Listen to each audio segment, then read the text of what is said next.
What's up, VC? Uh, Trent from Trent's Records again. Not even sure if you know who I am. I made one other video so far that didn't get a lot of likes, but I mean, it's my first video. I expected that. I also got a copyright on that first video because I totally forgot. Can't play music while you're doing these types of things. But I just wanted people to hear the great JJ Cale. And that's okay. I'm okay with that. It's still up. If you want to go watch it. I mean, some really cool cool records I posted in that video. Some of my favorites, some really cool stuff I was listening to and finding. Also, what I'm going to do here again today, this is kind of my end of the year, some of the best stuff I found. Some of it I found recently too. Some of it I'm still spinning quite often. So I guess like Dylan over at Nova Records, it's kind of like a heavy rotation / vinyl finds. But let's get started with it. Before I do these next three, I actually found all three of these together at the same time, as well as the Freewheelin' Bob Dylan, the mono with the sticker in the last video. Found all four, same day, same time. Paid under 50 bucks for all four. Pretty cool deal. It's one of my favorite finds I've ever found because I love Dylan, didn't have these, and I found really special copies of them. But very first is The Times They Are Changin', Bob Dylan. This is a mono Columbia on the 2i. Sorry about the glare too, my light's right there. But I'll take it out and shut. I mean, look how nice this is. So nice. I mean, it's really, really nice. Has the insert with it with the extra lyrics, or it says 11 outlined epitaphs. I don't know. It's cool though. I was very, very happy to find it. I mean, great record. It's classic Dylan. Not much more I can say on it. It's already been said, you know. And then after that was Bringing It All Back Home. Also a mono Columbia 2i. And this is also in really, really nice condition. Again, Dylan Goes Electric, you know. Great album. Happy to find it at the same time as those. This is one of my favorites, and this is Highway 61 Revisited. I didn't have a copy at the time that I found this, so I was very happy. This is a stereo, but this particular copy has an extended intro on from a Buick 6. It's very short, but it's an extra little harmonica intro that isn't anywhere else. So this is the only copy that has it, I believe, and thought that was super cool, just finding all these rare Dylans together at one time and paying a really good price for them. This one I found recently, and I have been holding out for a very nice copy of this because, you know, where I'm at in Seattle, I don't see a lot of it. I do see it, but most of the time it's either beat or it's a later pressing. And I wanted an original pressing. That's what I found. And that is Blonde on Blonde. And this is the original 9 photo inner. It's a stereo copy. I took it out of the plastic to show, but stereo.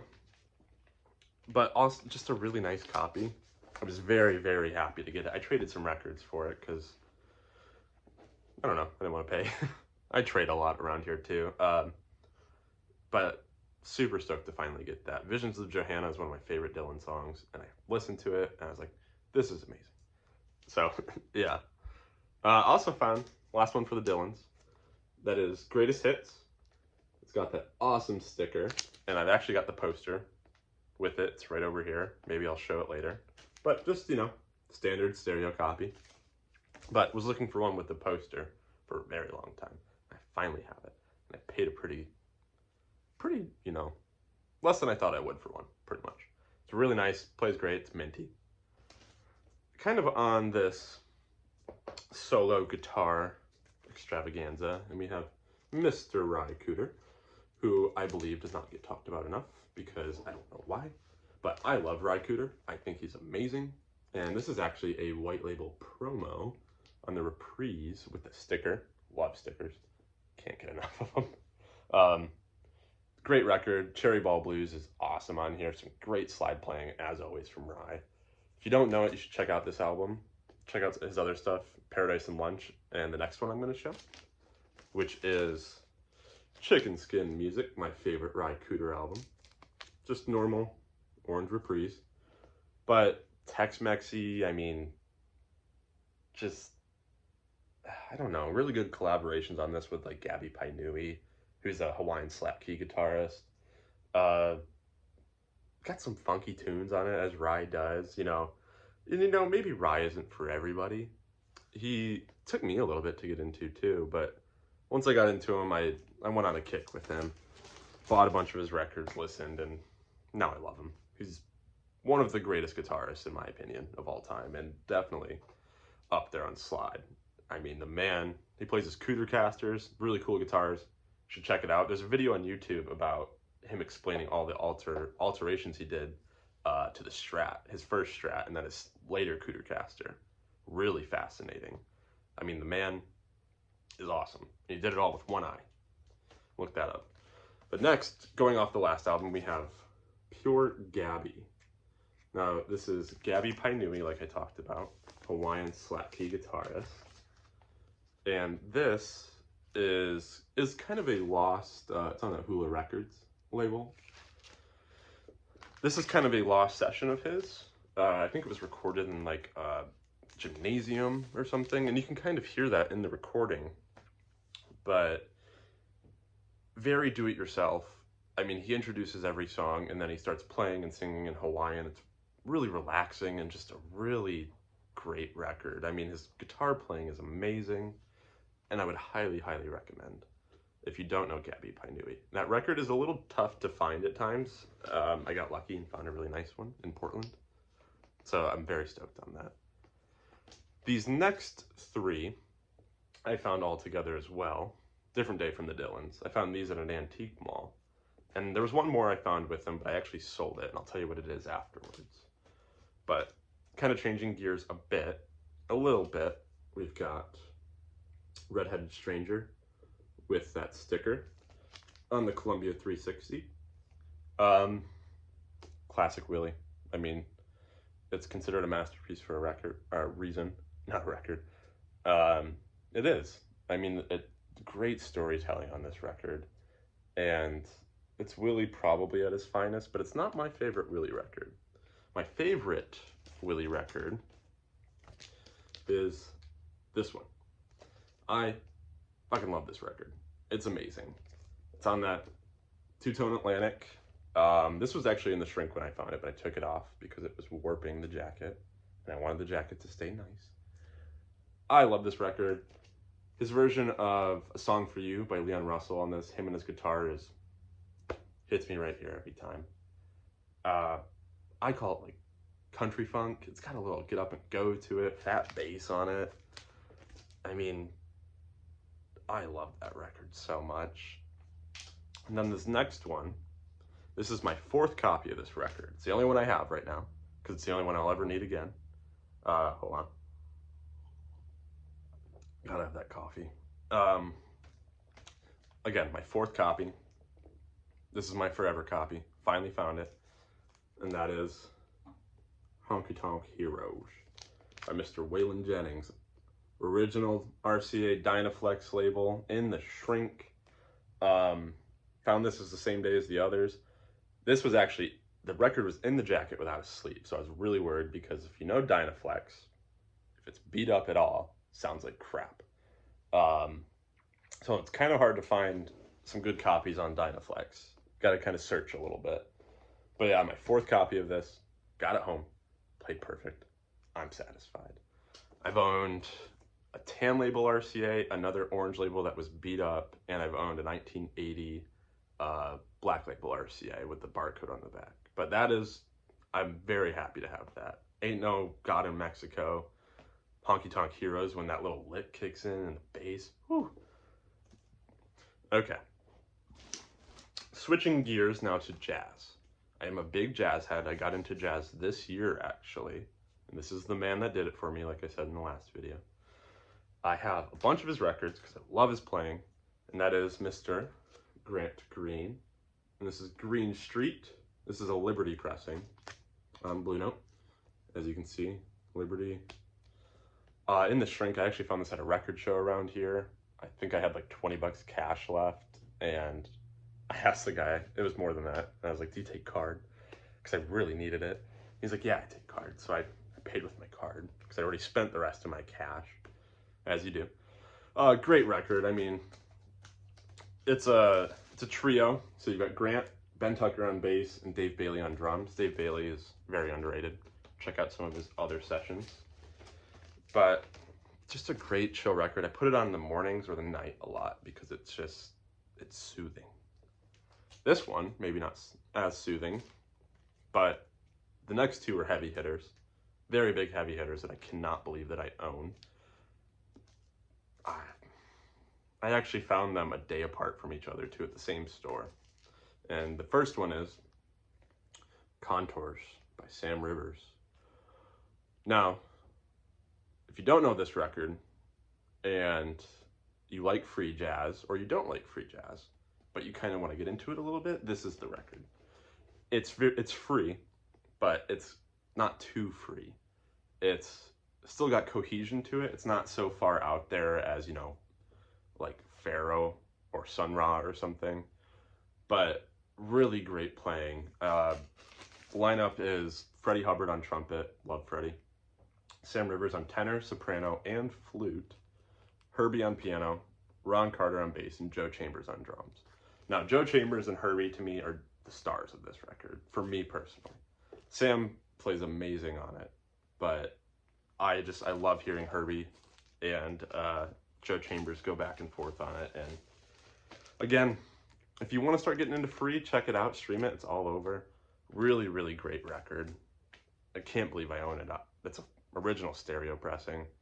This is also an original stereo pressing that I cannot believe that I own, even more so. It's very sought after for a good reason, and that is Una Mas by Kenny Dorham. This is an original stereo plastilite pressing with the ear. Again, like I said, sought after for a reason. It's so fucking good. It's so groovy and Latin-y and just great. You've got Kenny Dorham, Joe Henderson, Herbie Hancock, Butch Warren, and Tony Williams on the sticks. Splat out. And Tony Williams, I've really been liking a lot of his work lately. I think he's a great drummer, and I love just about everything he plays on. But this particular record, please stream it. It is for everybody. It is a phenomenal record. It is so good. And I cannot believe I own that. I got very lucky. It's beat up a little bit, but if you know plastilite pressings, they can be beat up and still play great. So if you got it, a plastilite, I mean, check it. If it's in crap condition, or if you're at a store, buy it anyways. It will still sound good if it's reasonably priced. And they typically are if they're, you know, the record's got some wear to it, but they will still play good for you. Some noise, maybe a pop, but it'll play good. It won't interrupt the music at all, in my opinion. Now we're switching gears again to some more out there stuff, I guess. This one I found in the wild as well. The same as actually the last two jazz records. Same store, Georgetown Records in Soto in Seattle. Great record, great people. Highly recommend. They've got a lot of psychedelia, hard rock, krautrock. That's kind of their specialty. Really, really good. But anyways, I found this T2. It'll All Work Out in Boomland. Crazy record. It is so good. It's unrelenting throughout the entire thing. And just hard rock. I mean, they're all going and singing, playing so hard. No More White Horses. Phenomenal song. But side 2 with Morning, which is a 21-minute song. Some of the best jamming I've ever heard, man. It just goes and goes and goes, and it doesn't stop, and that's what I love about it. Because sometimes you need that, you know? You need the unrelenting jamminess and great guitar playing. We all do. And speaking of great guitar playing, we have got this very, very nice Euro 72. Funny story behind this one. I traded a guy on Instagram His handle is Bottomless Records, Frank at Bottomless Records. Traded him a couple records for a copy of this record because I could not find one. Getting a little bit tough to find these days. It originally had a different jacket on it. It was a little bit more beat up. And I went to a local shop owner who I'm friends with and just told him that I got the record, you know, finally found it. Or had a copy, didn't find it. But he goes, hey, I've got a really nice jacket for that if you want it. And I was like, yeah, I'm interested. Thinking, you know, it'd just be a little bit nicer. Turns out he has a minty jacket, and I did a little switcheroo and put my records in there and put the other records back in the other one and gave it back to him, and he was totally cool with that. So I really appreciated that, because now I have a phenomenal copy. Doesn't have the booklet. Hoping to get one, but we will see. Kind of sticking with that little bit of psychedelia, we've got Christopher. This is a European bootleg from the 80s. There's been a collection at Georgetown that I mentioned. There's a lot of European bootlegs. I talked about it in the last video too with the Toad records. I've got quite a few more in here. You know, very hard to find records, expensive, and these are $30 a piece, a little bit less maybe. So it's a nice way to build that up for my collection because I can't afford original pressings of this stuff. Some of them I find original and get good prices, like the T2. But Christopher is a phenomenal psychedelic record. I'm a little picky with psychedelic records, and this one hits all the marks for me. I mean, it's a little bluesy, great guitar playing, great songwriting, and just spun it this morning. It's great. Check it out. I think it's on streaming. If not, it's on YouTube for sure. I would highly, highly recommend that one. Going back to a little bit more bluesy. I mean, Christopher's a little bluesy, but more in the psychedelic range. But we've got Taste. Rory Gallagher, before his solo career. This is my favorite record by them. This is Taste by Taste. This is on the Atco label. Sugar Mama was the first song I ever heard off here. Jesus.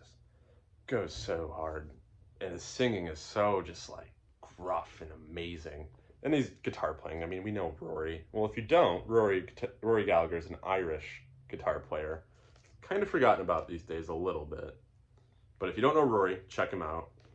Amazing guitar player. I mean, up there with everybody at the time. This is like 70, 71-ish, somewhere in there.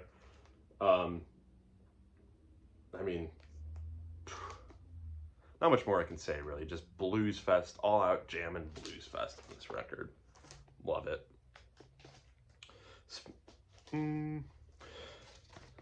Okay. Speaking of blues jam fest, we've got one that we all know and love, and this is Led Zeppelin II. Now, this isn't any normal Led Zeppelin II. This is the RL. I got it at a half-price books for $30. Couldn't believe it. Had never heard one, never owned one. Been looking for one forever that I could afford. Happened to stumble upon this one. And it's in really, really nice condition. I mean, look at that. Record is in good condition too. But I got home, I had a Japanese pressing before this. Got home, put the Japanese on because I wanted to test it. I was like, oh, this still sounds good. And then I put this on. Blew it out of the water. This blows every other version I've ever heard out of the water. Good God, does it sound amazing. It lives up to all of the hype. I mean, I turned it up to 30 when I put it on. 30 for my system is quite loud.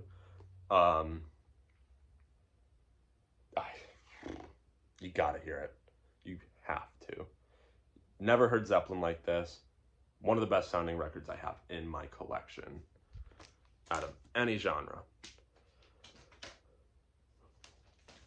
So, speaking of blues again, we've got Free by Free. Looked for this record for a very long time.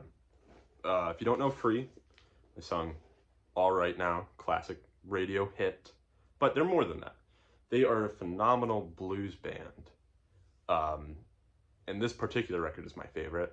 Just straight bluesy, sexy blues. It's groovy, it's smooth, it's great. But this is actually a white label promo. Found this at an antique mall, snatched it up real quick. I was like, that's mine. Paid $20 for it. Worth a little bit more than that. have never seen another copy of this record, even just normal, you know, A&M press. Quite hard to find around here. But if you don't know, Paul Rodgers went on to Bad Company. Phenomenal singer, sung with Queen, I think for like a tour or a show. And Paul Kossoff, amazing guitarist, highly underrated. I know the Guitar Historian on YouTube did a video on him. Check it out. I know Paul Kossoff also did some other, you know, underground hard rock, blues rock stuff. Highly, highly recommend. Again, we're going to stick with this bluesy rock theme. Now, this jacket is super beat up, but the record itself is like a VG+, and I paid a lot less because of that. So I don't really care. This is Elf by Elf, and I mean, this thing is pretty beat, but it's on that original Epic label. Ronnie James Dio on the cover right here. If you don't know, this is his band before he went on to Rainbow and Black Sabbath and his solo career. Love Ronnie James Dio, love everything he's pretty much done, but this particular band is really good. It's very swingy blues rock on this record. So if you like that kind of thing, would highly recommend checking it out. It's on streaming. It's a little tough to find a copy of this, an original, but not too tough. It's a little expensive as well, but not too expensive. So I'd highly recommend that one. This one's a little odd one out here, but oh well. This is a record we all know and love, After the Gold Rush by Neil Young. Reprise. This is a later 70s pressing, but it has this pink lettering right here instead of the normal yellow.